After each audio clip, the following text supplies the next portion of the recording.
You want some good early morning XRP news? I've got it for you. What if I told you 3 more companies are coming to Ripple Labs' defense in their SEC case?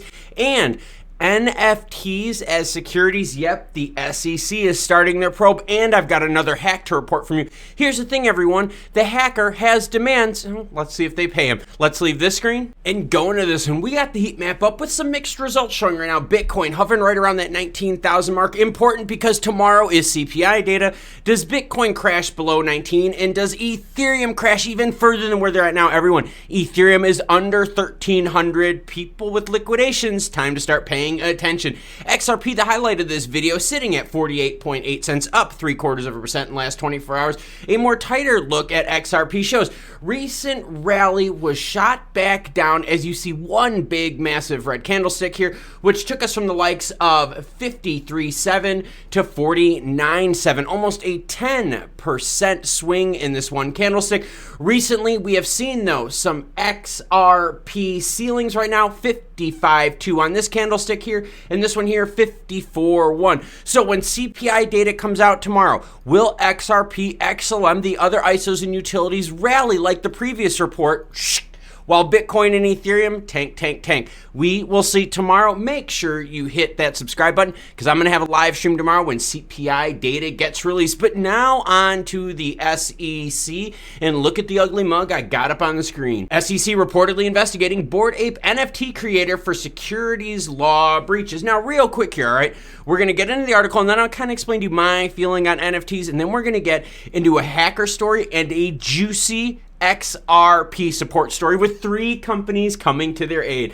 Bloomberg, referencing a person familiar with the matter, claims that the SEC is examining whether certain NFTs from Yuga Labs are securities and should follow the same disclosure laws. The investigation is said to extend not only to Yuga Labs NFTs, but also the company's distribution of ApeCoin, which is given to Bored Ape Yacht Club holders. Now, recently we've learned that the CFTC is using utility tokens within chains, that move things around, as a commodity. The SEC now, Yuga Labs NFTs and their ApeCoin as a security? Very interesting here. Now, my personal view regarding NFTs is this.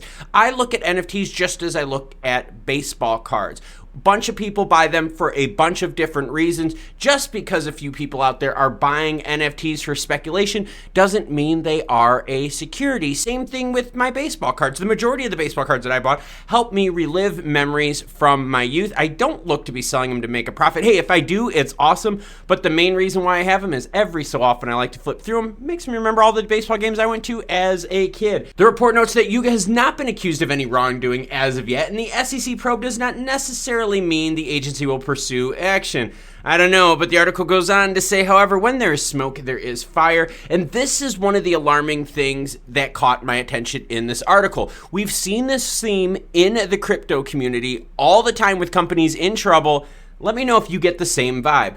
In response, Yuga is positively spinning the investigation, with a spokesperson bizarrely telling Bloomberg that the investigation is due to policy and regulators seeking to learn more about the novel world of Web3. That is the alarming concern right there, because if something is wrong, what do they usually do in this industry? They've been lying about it. How many people out there remember when all these crypto companies are like, we have plenty of liquidity to weather the storm. Things are good. No liquidity, no cash crunch. And then what happens a few days later? They're dead. So what worries me about this article here is that Yuga Labs specifically went out there to spin it. And not only did they specifically go out there to spin something that's bad, because look, if the SEC is probing into you, it's not a good thing. I don't give a crap how you spin it. That's a bad thing, because recently we've seen the SEC has been extremely anti-crypto and has been regulating it by punishment rather than by an open door policy. The other thing that scares me about this is, remember, they are now down 97%, the NFT market, which for a short period was the next big thing, but has since been trading volumes crashed 97%, is somewhat reminiscent of the early days of Bitcoin and other cryptocurrencies, right? There's a lot of bad actors in the NFT market. There was a lot of insider trading going on with these NFTs. Yeah, we've heard about those stories on this channel. So I don't know. I will fill you in though if more stuff comes with the SEC versus the NFTs out there. All right, now on to a hack, and this one bugs me. And this one bugs me because I report a bunch about hacks on this channel, and I get comments from people saying, well, just pay them the ransom demands. If you pay pay them their ransom demands, all you're doing now is monetizing theft without punishment, and we don't want to do that. That's the reason why governments don't negotiate with terrorists, because it would just openly invite more terrorism. Here's the problem, everyone. These hackers are targeting these chains. Now they know some of these payouts are happening, so once they target them, once they hack them, they're like, well, hey, I've got my list of demands. You want to pay me, or I'm just going to keep taking more and taxing that ass even more. Ah, see the tangled web you weave when you pay off nefarious people? Oh. Mango Markets hacker brings bizarre proposal just after exploits. Protocol hacked. Mango Markets became the latest victim of a hack on the 12th of October after a hacker managed to drain funds from the protocol through Oracle price manipulation. This has happened before, where the Oracle price manipulation has led to overcapitalization either on loans or pairing prices being completely off, being able to exploit it. Then you swap it the other way and you make a ton of money, like 50 to 100x on some of these manipulations. As per the details shared by the protocol, 2 accounts funded with USD coin took an outsized position on Mango protocol perpetual futures. As a result, the Mango USD price pairing on a number of exchanges, including FTX and Ascendex, saw a price increase of 5 to 10 times within minutes. The attacker was able to manipulate the Mango collateral, temporarily spiked up their collateral value, and then took out a massive loan with, well, it didn't have the collateral behind it. So they pumped up the collateral. Once the collateral was super high, they took a loan out on that. Well, guess what? Now the collateral really wasn't worth that, and they made away with over $100 million. Now, here's the demand part, and this is why I don't believe in this. This is why I would rather see crypto and Web3 companies out there focus on the initial problem. Build better security solutions. Stop trying to fix the problems afterwards. Fix the core problem, and the rest of it will get solved.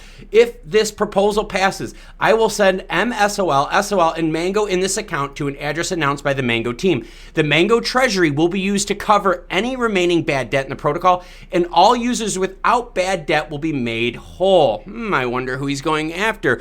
Over-leveraged people with bad debt? Interesting. Additionally, the hackers also demanded that no legal action will be pursued in this matter. If this ends up being the industry norm, I'm going to switch professions from being a YouTuber. Oh, does that sound disgusting to say? And instead, I'm just going to be an NFT crypto hacker because, hey, if I can hack people and get paid 10% from what I steal, be a lot more money than what YouTube makes, doesn't it? Further details can also be found in this article, where you can take your own leisure time in order to read it, because as always, any article you see in this video will be linked in the description below. But now on to XRP juicy goodness. Why do we have XRP juicy goodness? Because we got more people backing us up. All right, 3 more pro XRP parties might enter the SEC versus Ripple lawsuit ahead. Not that they might, they're going to file, everyone. The US SEC versus Ripple lawsuit will see more participant, but as friends of the court, friends of XRP actually. How many people are coming out there to defend the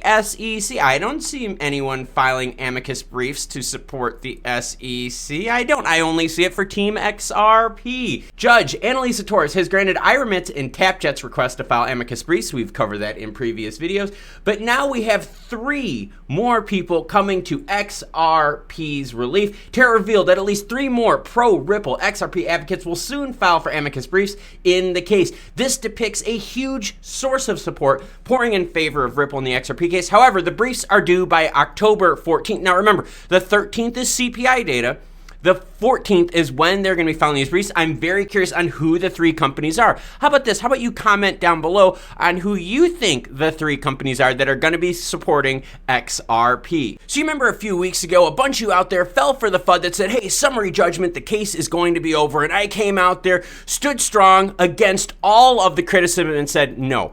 It will not be done this year. There is no way that this is going to happen, and I took heat for it. Well, oddly enough, we now have Brad Garlinghouse saying the same thing that I did, so maybe I'm not that crazy after all. And no, it's not that I'm anti-XRP, just the opposite. But I'm very realistic because I have been listening since day one on what's been happening with this case.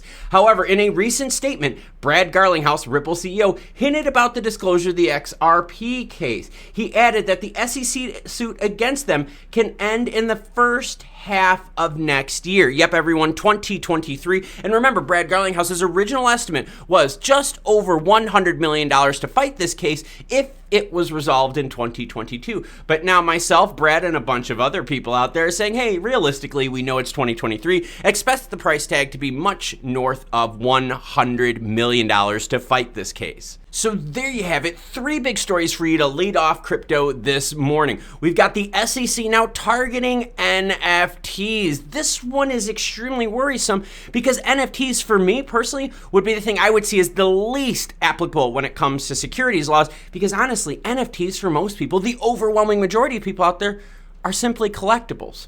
And we have hacks out there. There are people out there that says, hey, pay these hackers, let's get them off our back, let's at least recover some of the funds. Well, I'm on the camp of, no, let's not pay them. Let's fix the original problem, which is the security issues that they're exploiting. Because remember, how can we expect crypto, Web3, world global adoption to happen if these hacks and exploits keep happening? That really has to dampen the confidence in Web3 of the public that's not involved, especially when all we're hearing is 2.2 billion hacked this year, 100 million hacked, 200 million hacked, this chain done, bridge, blah, blah, blah.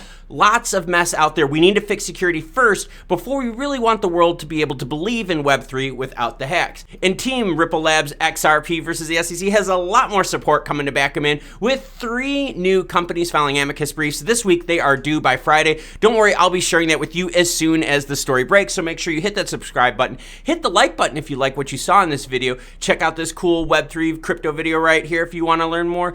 Thank you very much for watching, and I hope you have a great rest of your day.